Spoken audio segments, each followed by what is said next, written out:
Reversal pattern के द्वारा हम ट्रेंड में होने वाले चेंज को पहले ही जान जाएंगे और जो हमारा प्रॉफिट हो रहा है ना उसको हम बचा सकते हैं अपने पास। हाय, आई एम संजीव कुमार और मैं आपका आप ही के channel happiness all around with Sanjeev में बहुत बहुत स्वागत करता हूं। दरअसल आज हम लोग बात करने वाले हैं रिवर्सल पैटर्न के बारे में। रिवर्सल पैटर्न के बारे में पहले जब मैंने स्टार्ट किया था ना शेयर मार्केट में इन्वेस्ट करना, उस समय मुझे इसके बारे में बिल्कुल मालूम नहीं था और शुरू से मैं अप ट्रेंड को फॉलो करने वाला इन्वेस्टर रहा हूं। तो जब भी ब्रेकआउट होता था तो मैं बाय करता था और मैं अप ट्रेंड में ट्रांच ऐड करता था। तो मेरे साथ मैं आपको बता रहा हूं हुआ क्या था। जैसे कि मान लीजिए ये ब्रेकआउट है और यहां पर से ये कैंडल बना, इस यहां पर ब्रेकआउट दिया, ठीक है, ये इसको तोड़ा। यहां पर मैंने फर्स्ट ट्रांच लिया, फिर मैंने सेकेंड लिया, फिर थर्ड लिया, फिर फोर्थ, ऐसे करके मैंने पूरा ट्रांच कंप्लीट किया। तो शेयर का प्राइस जो है यहां से ऊपर जा रहा है, जा रहा है, जा रहा है, जा रहा है, मैं होल्ड किया हुआ हूं, ऊपर जा रहा है। उसके बाद क्या होता था, एक सर्टेन पॉइंट पे आकर के फिर वहां से नीचे आना शुरू होता था। तो मुझे लगता था कि ये पता नहीं कितना नीचे जाएगा, फिर नीचे जाके कई बार ऊपर आ जाता था, लेकिन बहुत बार ऊपर नहीं आता था, फिर डाउन हो जाता था। तो मैं जो यहां से जो ट्रांचे लेना शुरू किया, कई बार होता था कि मेरे पास यहाँ पर बहुत सारा प्रॉफिट बन रहा है और यहां आकर के फिर वो नीचे चला जाता था, मेरा प्रॉफिट जीरो, कई बार वो निगेटिव हो जाता था। क्योंकि उससे मुझे पैटर्न के बारे में बिल्कुल नहीं पता था। मैं आपको ऑनेस्टी से बता रहा हूं, मैं बिल्कुल पैटर्न के बारे में नहीं समझता था, कोई कॉन्सेप्ट नहीं था। इस वजह से मेरा बना बनाया प्रॉफिट जो है वो वापस चला जाता था। जब मैंने ये समझा पैटर्न को ना, उसके बाद से तो पूरा का पूरा गेम ही चेंज हो गया। फिर मुझे पता चल गया कि जो रिवर्सल पैटर्न है उसके द्वारा ये सिर्फ अप ट्रेंड से डाउन ट्रेंड में जाने के को ही नहीं बताता है, बल्कि डाउन ट्रेंड से जो अप ट्रेंड में चेंज होता है उसको ही बताता है।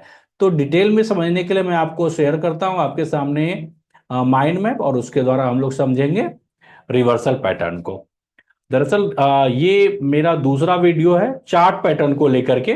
फर्स्ट वीडियो मैंने बनाया था पिछले सैटरडे को, मैंने अपलोड किया था, आपने देखा होगा। तो मैंने बोला था कि मुख्य रूप से तीन प्रकार का चार्ट पैटर्न होता है। पहला होता है रिवर्सल पैटर्न, दूसरा कंटिन्यूएशन पैटर्न, और तीसरा मैंने बोला था बायलैटरल पैटर्न। मुझे आप लगता है आपको जरूर याद होगा, नहीं याद होगा तो आप वो वाला वीडियो का मैं लिंक दे दूंगा, इसमें आप जाकर जरूर देखिएगा, क्योंकि उसके साथ ये कनेक्टेड है। यदि वो आपका मिसिंग रहेगा तो ये अच्छी से समझ में नहीं आएगा। तो तीन तरह का चार्ट पैटर्न, पहला रिवर्सल, दूसरा कंटिन्यूएशन और तीसरा बायलेटरल। उसी में से ये जो रिवर्सल पैटर्न है, आज हम लोग इस रिवर्सल पैटर्न के बारे में बात करने वाले हैं। आज हम रिवर्सल पैटर्न को डिटेल में समझेंगे और आज के बाद इसके पूरा कोई कंफ्यूजन नहीं रहेगा। सबसे पहले इंट्रोडक्शन समझते हैं कि ये दरअसल है क्या, व्हाट आर रिवर्सल पैटर्न्स, ये क्या चीज है। रिवर्सल पैटर्न इंडिकेट करता है ट्रेंड डायरेक्शन के चेंज होने का। यानी कि यदि अप ट्रेंड में जा रहा है तो डाउन ट्रेंड में जाने वाला है, ये हमें रिवर्सल पैटर्न बताएगा। या डाउन ट्रेंड में है तो अप ट्रेंड में, यानी रिवर्सल उल्टा, जिस भी ट्रेंड में है उसका अपोजिट डायरेक्शन ये होने वाला है क्या, ये हमें बताएगा। तो ये आपके लिए समझना बहुत जरूरी है। यदि आप ये समझ गए ना, मान लीजिए डाउन ट्रेंड में जा रहा था और यहां से रिवर्स होगा, ये आपको जिस समय पता चल गया ना, बॉटम पता चलना ये काफी मुश्किल होता है और बहुत सारे एक्सपर्ट इन्वेस्टर भी इस चीज में फेल हो जाते हैं। हमें यदि वो जगह पता चल जाए जहां पर से डाउन ट्रेंड चेंज हो रहा है अप ट्रेंड में और हम वहां पर जाकर बाय करें, तो सोचिए कितना बड़ा हम प्रॉफिट बना सकते हैं। ठीक उसी प्रकार अप ट्रेंड जहां पर रुक करके डाउन ट्रेंड में आने लगे, वो एक पॉइंट हमें पता चल जाए ना, तो सोचिए कि हम अपना कितना बड़ा प्रॉफिट घर ला सकते हैं। प्राय करके वो प्रॉफिट हमारा वापस चला जाता है। यानी कि फ्रॉम बुलिश टू बियरिश और बियरिश टू बुलिश में जाने का चीज है, इंडिकेशन है। किससे पता चलता है? रिवर्सल पैटर्न से। और ये जो पैटर्न है ये हमें इंडिकेट करता है कि ट्रेंड रिवर्सल अर्ली और टेक प्रॉफिटेबल ट्रेडिंग डिसीजन, यानी जो डिसीजन लेना है उसमें हमें मदद करता है ये वाला रिवर्सल पैटर्न। तो मुझे लगता है आपको ये रिवर्सल पैटर्न क्या है ये क्लियर हो गया होगा। अब समझते हैं टाइप्स ऑफ रिवर्सल पैटर्न। कितने तरह का रिवर्सल पैटर्न है? मुख्य रूप से चार तरह का रिवर्सल पैटर्न है। सबसे पहला है हेड एंड शोल्डर पैटर्न, और दूसरा है इनवर्स हेड एंड शोल्डर, तीसरा डबल टॉप डबल बॉटम, और चौथा ट्रिपल टॉप ट्रिपल बॉटम। आज हम लोग हेड एंड शोल्डर पैटर्न समझेंगे, और फिर मैं अगले सैटरडे को आपके लिए वीडियो लेकर आऊंगा जिसमें इनवर्स हेड एंड शोल्डर समझेंगे। फिर उसके बाद नेक्स्ट सैटरडे फिर मैं अगला, उसके नेक्स्ट सैटरडे, हर सैटरडे को मैं एक एक वीडियो लाऊंगा जो कि आपका पूरा का पूरा कॉन्सेप्ट क्लियर हो जाए। हेड एंड शोल्डर पैटर्न को समझते हैं। ये जो है सिग्नल से बियरिश रिवर्सल, यानी ये एक रिवर्सल का सिग्नल है, बियरिश रिवर्सल का। One of the most reliable reversal pattern in technical analysis, technical analysis में ये बहुत ही भरोसेमंद पैटर्न है। अब हम इसके फॉर्मेशन को समझते हैं। ये फॉर्मेशन के लिए ये देखिए,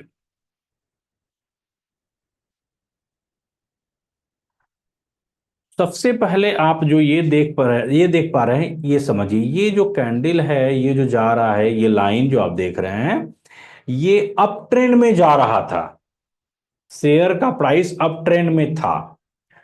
ये जो पॉइंट वन बना हुआ है, यहां पर एक रेसिस्टेंस बना, यानी सेलिंग प्रेशर आया, और यहां से अप ट्रेंड रुक गया और नीचे आ गया। ठीक है, वापस घूम गया, और जब नीचे आने लगा तो इस पॉइंट पे आकर पॉइंट टू पर फिर से बाइंग हुई, और शेयर का प्राइस यहां से ऊपर साइड चला गया। ठीक है, ऊपर जाने के बाद ये जो लाइन था, इस लाइन को ब्रेक किया। ये पॉइंट है ना, इस पॉइंट से एक लाइन यदि आप ड्रॉ करें तो इसको ये ब्रेक किया, ये वाला लाइन, और ये ऊपर जाकर पॉइंट थ्री से फिर यहां पर सेलिंग प्रेशर आया और नीचे आ गया, शेयर प्राइस यहां से गिरने लगा, गिरने लगा, गिरते गिरते गिरते फिर इस पॉइंट पर रुका, और ये पॉइंट पर आकर के पॉइंट फोर पर फिर से बाइंग प्रेशर आया, और ये वापस ऊपर जाने लगा, और यहां आकर पॉइंट वन वाला जो जगह है, इस लाइन को ये ब्रेक नहीं कर सका, और यहां पर सेलिंग प्रेशर आकर के फिर नीचे की ओर घूम गया, शेयर प्राइस नीचे जाने लगा। तो इस जगह इस बार जो नीचे गया, तो ये पॉइंट टू और पॉइंट फोर को मिलाइएगा तो इस लाइन को ये शेयर प्राइस इस बार ब्रेक कर दिया, यहां से इस बार वापस नहीं मुड़ा, बल्कि इसको ब्रेक कर दिया। ब्रेक करने के बाद फिर यहां से नीचे जाकर, चूंकि ऐसा नहीं सीधे नीचे जाता है, ये नीचे जाकर फिर ऊपर आता है, फिर यहां से ऊपर आया, फिर नीचे गया। अब हम समझते हैं ये बना क्या। ये है लेफ्ट शोल्डर, ठीक है, और ये बना हेड, और ये बना राइट शोल्डर। ठीक है, और ये है नेक लाइन ब्रेकआउट, ये नेक लाइन ब्रेकआउट है।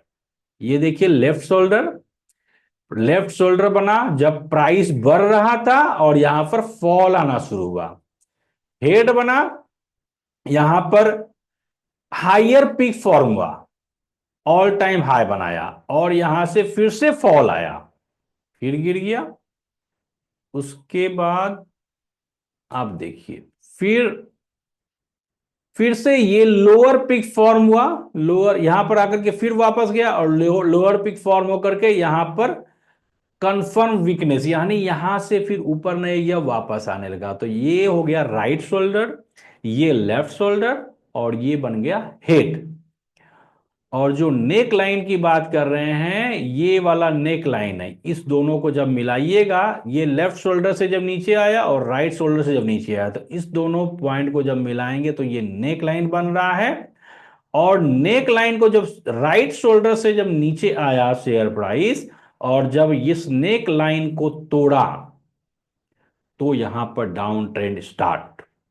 लेकिन यहां पर आपको तुरंत एग्जिट नहीं करना है, क्योंकि यहां से कई बार वापस हो जाता है, बाउंस बैक करता है, और ये ऊपर भी जा सकता है। तो ऊपर नहीं जाए, 2-3-4% आप वेट कीजिए, और फिर नीचे आ जाए, तो समझिए कि ये ब्रेकआउट, ये नीचे जाना का कंफर्म सिग्नल है, यानी अप ट्रेंड डाउन ट्रेंड में चला गया। यहीं से कंफर्मेशन पता चलेगा। लेकिन चार्ट में जब आप जाएंगे ना, तो चार्ट में इस तरह का आपको एकदम पॉइंट टू पॉइंट बना हुआ नहीं दिखेगा। यहां पर आने के बाद फिर कुछ देर कंसोलिडेशन में दिखेगा, कई बार नीचे आएगा ऊपर जाएगा, ऐसे ऐसा आपको नहीं दिखेगा। तो आप पहचान नहीं पाएंगे कि ये हेड एंड शोल्डर है कि नहीं। आपको मैं दिखाता हूं, कुछ ऐसा दिखेगा, आपको कुछ ऐसा नजर आएगा। यानी कि ये जो है ना, पॉइंट टू पॉइंट नहीं बना, बल्कि यहां पर आकर के थोड़ा देर कंसोलिडेशन मिला, तो ये लेफ्ट शोल्डर आप इसको मान लेंगे। और फिर और हेड भी आपको एकदम यहां से तिरछा नीचे नहीं आ रहा है, इस तरह से कुछ समय तक यहां पर कंसोलिडेशन में जाएगा, तो ये पूरा हेड मानेंगे आप। और यहां से आके फिर ऊपर गया, इसको यहां से एक नेक लाइन ड्रॉ कर सकते हैं। नेक लाइन भी देखिए, हम जो वहां देखे थे तो एक लाइन में था ये, लेकिन जरूरी नहीं एक लाइन में हो, ये थोड़ा सा नीचे भी आ सकता है। तो एग्जैक्ट सेम पोजीशन नहीं रहेगा, क्योंकि आप खुद से लाइन नहीं ड्रॉ कर रहे हैं वहां पर। तो ये देखिए यहां पर थोड़ा ज्यादा नीचे आ गया, इस पॉइंट से ज्यादा नीचे गया, तो आपको नेक लाइन इसी के साथ, इस पॉइंट से इस पॉइंट को मिलाना है, इसी के साथ में ड्रॉ करना है। और ये जब वापस जब नीचे आए, इसको ब्रेक करे, तो यही डाउन ट्रेंड स्टार्ट कर देखिए। लेकिन ब्रेक करने फिर एक बार ऊपर जाता है, वापस फिर नीचे आएगा, तो समझिए डाउन ट्रेंड स्टार्ट हो गया। मुझे लगता है हेड एंड शोल्डर पैटर्न आपको क्लियर हो गया होगा। आप कोई कंफ्यूजन हो, कमेंट में अपना कंफ्यूजन को जरूर शेयर कीजिए। और यदि आपको कोई क्वेश्चन हो तो वो भी बताइए। आपको ये वीडियो अच्छा लगा हो तो जरूर से जरूर लाइक करें और अपने सारे दोस्तों को शेयर करें। Thank you so much.